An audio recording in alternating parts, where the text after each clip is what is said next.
दर्शकहरू नमस्कार। जीडीपी भनेको के हो? नेपालको आर्थिक स्वास्थ्य र विकासको समग्र अध्ययन कसरी गरिन्छ? जीडीपीका घटकहरू के हुन्? मापन विधिहरू के हुन्? कुनै पनि देशको आर्थिक गतिविधिहरू कसरी मापन गरिन्छ र जीडीपीको भूमिका कस्तो रहन्छ? यावत विषयमा हामी आज चर्चा गर्नेछौँ। जीडीपी भनेको कुनै पनि राष्ट्रको आर्थिक क्रियाकलापको कुल मूल्य हो। यो उत्पादन र सेवाबाट प्राप्त हुने कुल मूल्य हो। यसले देशको आर्थिक स्वास्थ्यको मापन गर्दछ। जीडीपीको परिभाषा: जीडीपीले एक निश्चित अवधिमा उत्पादन भएका वस्तु र सेवाहरूको कुल आर्थिक मूल्याङ्कन गर्दछ। जीडीपीले देशको आर्थिक गतिविधिहरूको समग्र परिमाणलाई स्पेसली प्रतिबिम्बित गर्दछ। यसले आर्थिक समृद्धिको मापन गर्ने प्रमुख सूचकको रूपमा पनि काम गर्छ। जीडीपीको महत्त्व हरेक राष्ट्रको आर्थिक स्वास्थ्य बुझ्न मद्दत गर्दछ। यसले देशको आर्थिक क्षमता, समृद्धिको स्तरलाई जनाउँछ। यो आर्थिक नीति निर्माणमा महत्त्वपूर्ण भूमिका खेल्ने एउटा सूचक हो। जीडीपी र आर्थिक गतिविधिहरू कसरी हुन्छन् त देशमा? जीडीपीले देशको आर्थिक गतिविधिहरूको समग्र परिमाणलाई प्रतिबिम्बित गर्दछ। यसले उत्पादन र सेवाहरूको मूल्याङ्कन गरेर आर्थिक क्षमता मापन गर्दछ। जीडीपी आर्थिक प्रगतिको सूचक हो। छोटकरीमा भन्दा जीडीपी आर्थिक प्रगतिको सूचक हो। जो कुनै पनि देशको आर्थिक प्रगतिको सूचक नै जीडीपी हो। जीडीपी किन महत्त्वपूर्ण छ? जीडीपीले आर्थिक अवस्था, कुनै पनि राष्ट्रको आर्थिक अवस्था मापन गर्छ। नीति निर्माणमा आर्थिक अवस्थालाई हेरेर नीति निर्माणमा धेरै ठुलो भूमिका खेल्छ। आर्थिक विकासको सङ्केत कस्तो छ त्यसले सहजै हामीले प्रेडिक्सन गर्न सक्ने र अहिले भएको आर्थिक अवस्थालाई सङ्केत गर्छ।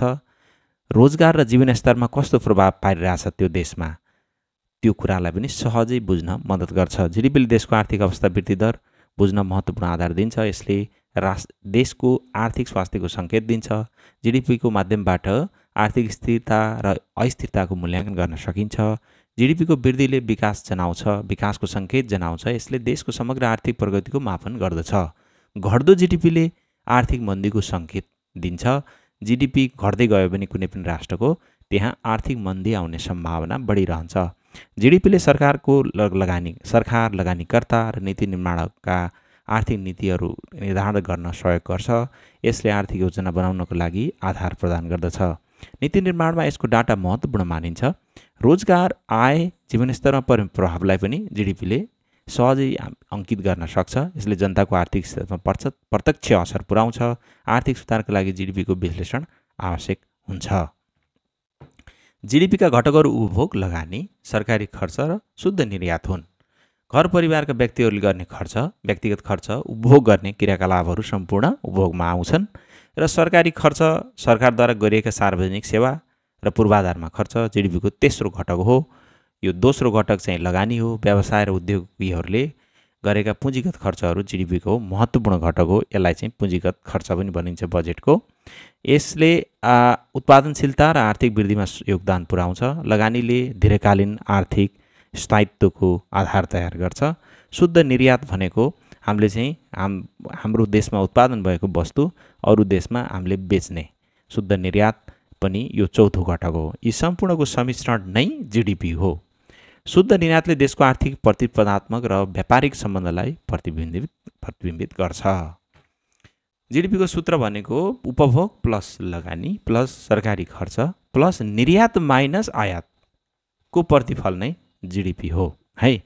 अब हेर्नुहोस्, त्यसैले उपभोग बढ्यो भने पनि जीडीपी बढ्छ, लगानी बढ्ने नै भयो, सरकारी खर्च बढे पनि जीडीपी बढ्ने नै भयो। निर्यात माइनस आयात, निर्यात बढ्दै गयो भने जीडीपी बढ्दै जाने हो। यसले आर्थिक गतिविधिको समग्र मूल्याङ्कन गर्न मद्दत गर्छ। यो सूत्रले, यो जीडीपीको सूत्रले देशको आर्थिक स्वास्थ्यको मापन गर्न महत्त्वपूर्ण भूमिका खेल्दछ। उपभोगको भूमिका: उपभोगले घरेलु मागलाई जनाउँछ। जो घरेलु मागहरू, त्यसमा बढी चर्चा नगरौँ। लगानीको महत्त्व भनेको लगानीले भविष्यको उत्पादन क्षमता बढाउँछ। यसले उद्योग, प्रविधि, पूर्वाधारमा लगानी समेट्छ। लगानीले दीर्घकालीन आर्थिक वृद्धिमा योगदान पुर्याउँछ। सरकारी खर्च र शुद्ध निर्यात भनेको सरकारले जो सेवामा खर्च गर्छ भने जनताले सेवा छिटो छरिदो पाउँछन्, जसले आर्थिक क्रियाकलापहरू सहजै रूपमा आर्थिक क्रियाकलापहरू उसले चाहिँ अझ बढाउँछ, जसले चाहिँ एउटा आर्थिक क्षेत्रमा सुधार गर्छ। शुद्ध निर्यात जति सामान हामीले बाहिर बेच्यौँ, अरू देशलाई बेच्यौँ, त्यति नै हामीलाई हाम्रो व्यापार घाटा कम हुँदै जान्छ र व्यापारमा पोजिटिभ चाहिँ एउटा इन्टरनेसनल व्यापारमा पोजिटिभ रिजल्ट आयो भने पनि जिडिपी बढ्छ। अब अर्को विषय हामीले जिडिपीको बारेमा अर्को विषय हामीले जान्नै पर्ने, जिडिपीको सूत्रको व्याख्या गर्दाखेरि उपभोगको भूमिका कस्तो रहन्छ भने घर परिवारको दैनिक खर्चहरूमा गरिएको खर्च जनाउँछ, जसले व्यक्तिहरूको जीवनस्तर आर्थिक गतिविधिमा प्रत्यक्ष प्रभाव पार्छ। उपभोगको स्तरले देशको आन्तरिक मागको स्थिति झल्काउँछ। लगानीको महत्त्व अभियसली लगानी भवन निर्माण क्षमता भवन बनाएपछि निर्माण हामीले बढाइसकेपछि क्षमता हाम्रो चाहिँ हाम्रो चाहिँ सरकारी सेवा सुविधा दिने क्षमता वृद्धि भएर जान्छ र यसले सहज बनाउँछ, छिटो छरितो बनाउँछ, दीर्घकालीन आर्थिक वृद्धिमा योगदान पुर्याउँछ। लगानीको स्तरले देशको औद्योगिक विकासको नीति निर्धारण गर्छ। सरकारी खर्चको योगदान, सरकारी खर्चले शिक्षा, स्वास्थ्य, सुरक्षा र पूर्वाधारमा सरकारद्वारा खरिएको खर्चलाई जनाउँछ। यसले जनताको जीवनस्तर सुधार्न र आर्थिक स्थायित्व कायम गर्न मद्दत गर्दछ। सरकारी खर्चले देशको सामाजिक र आर्थिक संरचनालाई बलियो बनाउँछ। निर्यात र आयातको सन्तुलन, निर्यात माइनस आयात, हामीले बाहिर बेच्ने र किन्नेले यो चाहिँ जो हामीले चाहिँ यो अनुपातले देशको विदेशमा भएको वस्तु र सेवाबाट प्राप्त रकम, विदेशबाट किनेका वस्तु र सेवा गरिएको खर्च अन्तरलाई जनाउँछ। यसले शुद्ध विदेशी व्यापारको स्थिति देखाउँछ। विदेशी व्यापारको सन्तुलनले देशको आर्थिक स्वास्थ्यको मापन गर्न सहयोग गर्छ। जिडिपी मापन गर्ने विधिहरू, उत्पादन विधि जिडिपी मापनको एक प्रमुख तरिका हो। यसमा देशमा उत्पादन भएका वस्तु र सेवाहरूको कुल मूल्य गणना गरिन्छ। यो विधिले उत्पादनको आधारमा आर्थिक गतिविधिको मूल्याङ्कन गर्दछ। आय विधि जिडिपी मापनको अर्को महत्त्वपूर्ण तरिका हो। यसमा उत्पादनबाट प्राप्त कुल आय जस्तै मजदुरी, मुनाफा, कर आदिको योग गरिन्छ। यो विधिले आयको आधारमा आर्थिक गतिविधिको मूल्याङ्कन गर्दछ। व्यय विधि जिडिपीको मापनको तेस्रो तरिका हो। यसमा उपभोग, लगानी, सरकारी खर्च र शुद्ध निर्यातको योग गरिन्छ। यो विधिले व्ययको आधारमा आर्थिक गतिविधिको मूल्याङ्कन गर्दछ। आयको आधारमा, व्ययको आधारमा र उत्पादनको आधारमा पनि जिडिपी मापन हुन्छ है त। नोमिनल जिडिपी भन्ने साङ्केतिक जिडिपी र रियल जिडिपी वास्तविक जिडिपी। साङ्केतिक जिडिपी भनेको के हुन्छ भने साङ्केतिक जिडिपीले वर्तमान बजार मूल्यमा उत्पादनको मूल्य मापन गर्छ, वर्तमान करेन्ट। यसमा मुद्रास्फीति समावेश हुन्छ। जस्तो मुद्रास्फीति भनेको तपाईँको चाहिँ महँगी हुन्छ नि, त्यो पनि जोडिएको हुन्छ यसमा साङ्केतिक जिडिपीमा। यो आर्थिक वृद्धिको वास्तविक स्थिति बुझ्न कठिन गर्छ। यसले मूल्य स्तरमा आएको परिवर्तनलाई समावेश गर्छ।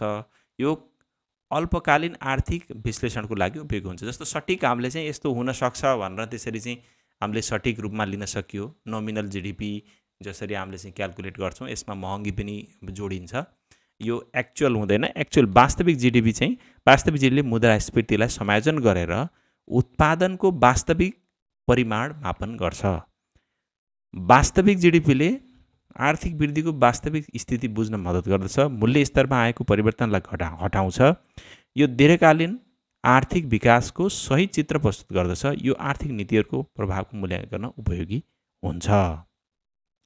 दर्शकहरू, आज हामी चाहिँ जिडिपीका वृद्धि दरहरू जसरी वृद्धि दरहरू, आर्थिक विकासको सङ्केत, आर्थिक नीतिहरूको प्रभावकारिता, रोजगारी र जीवनस्तरमा सुधार, भविष्यको योजना निर्माण गर्न, यी सम्पूर्ण विषयमा जिडिपीको एउटा सूचकले हामीलाई धेरै सहयोग पुग्छ र अत्यन्तै महत्त्वपूर्ण हुन्छ। जिडिपी वृद्धि दरले देशको आर्थिक विकास, आर्थिक गतिविधिको प्रगति देखाउँछ। यो दरले आर्थिक उत्पादनमा भएको प्रतिशत वृद्धिलाई जनाउँछ। जिडिपीले देशको समग्र आर्थिक स्वास्थ्यको मापन गर्न सहयोग पुर्याउँछ। आर्थिक विकासको सङ्केतमा यो चाहिँ यी कुराहरूमा यसले विशेष गरी प्रभाव पार्छ र सङ्केत गर्छ। आर्थिक नीतिहरूको प्रभावकारितामा जिडिपी वृद्धि दर आर्थिक नीतिहरूको प्रभावकारिता मापन गर्न प्रयोग गरिन्छ। यसले नीति निर्माणहरूलाई सही निर्णय गर्न मार्गदर्शन दिन्छ। आर्थिक सुधारका लागि आवश्यक कदमहरू पहिचान गर्न यसले सहयोग पुर्याउँछ। रोजगारी र जीवनस्तरमा कसरी चाहिँ यसले चाहिँ सुधार गर्छ त? उच्च जिडिपी वृद्धि दरले रोजगारी, आय र जीवनस्तरमा सुधारको सङ्केत दिन्छ। रोजगारी तथा जीवनस्तरमा सुधार हुँदै गएमा यसले आर्थिक स्थिरता र समृद्धिको आधार तयार गर्दछ। न्यून वृद्धि दरले भने आर्थिक चुनौतीहरूको सङ्केत पनि दिन सक्छ। जिडिपी वृद्धि दर घट्दै गयो भने यसले चाहिँ चुनौतीहरू दिन सक्छ।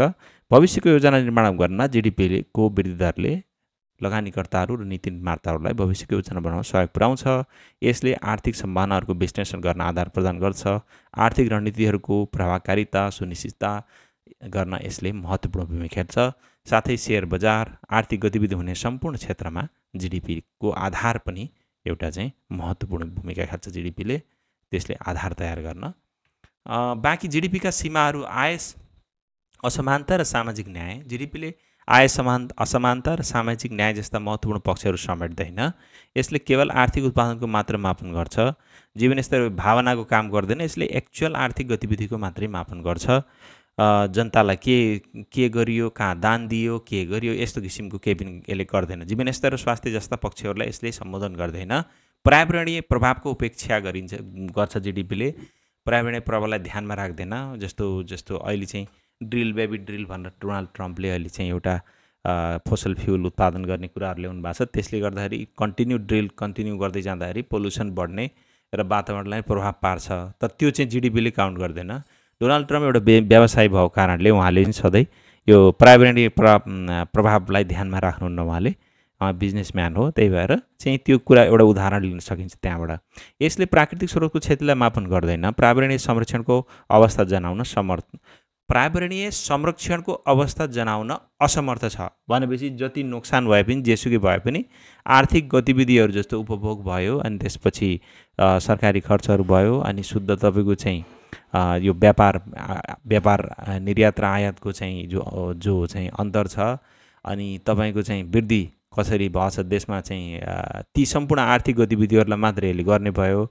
पर्यावरणको संरक्षण यसमा चाहिँ जीडीपीले केही पनि यसले सहयोग गर्दैन। सामाजिक असमानता र स्रोतहरूको क्षति।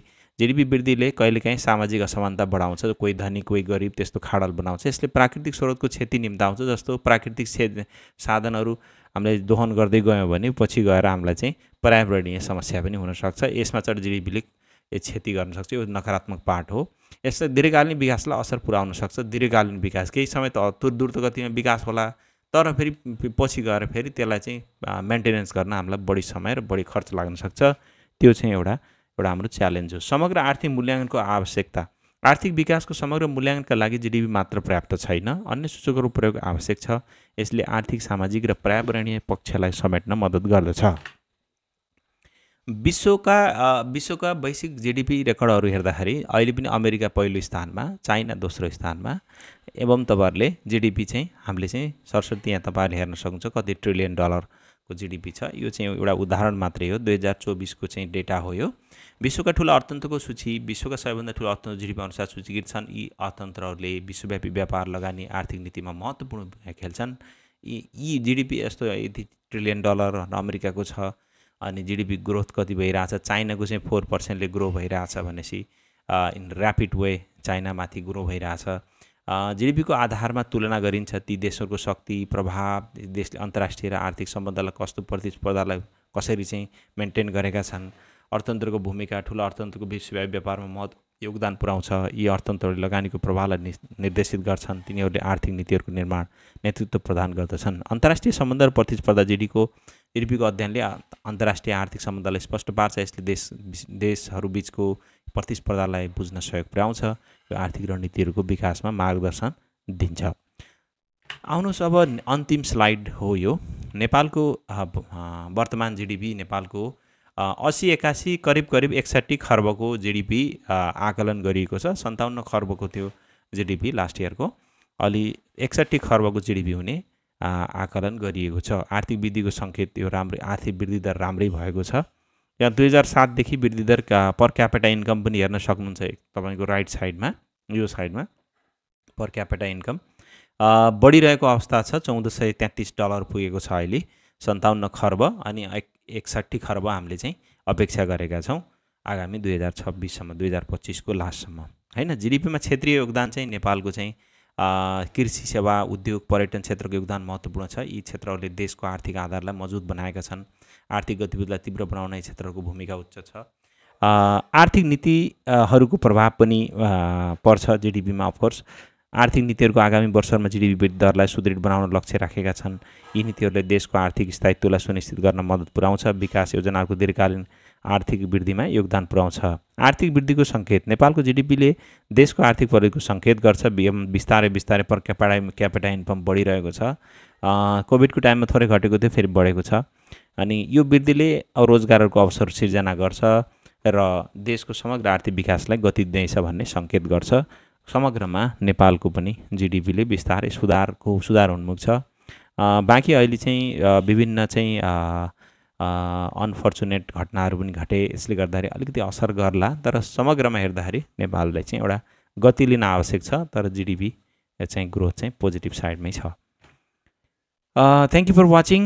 Please like and subscribe TIG Education for finance, share market related educational informative videos.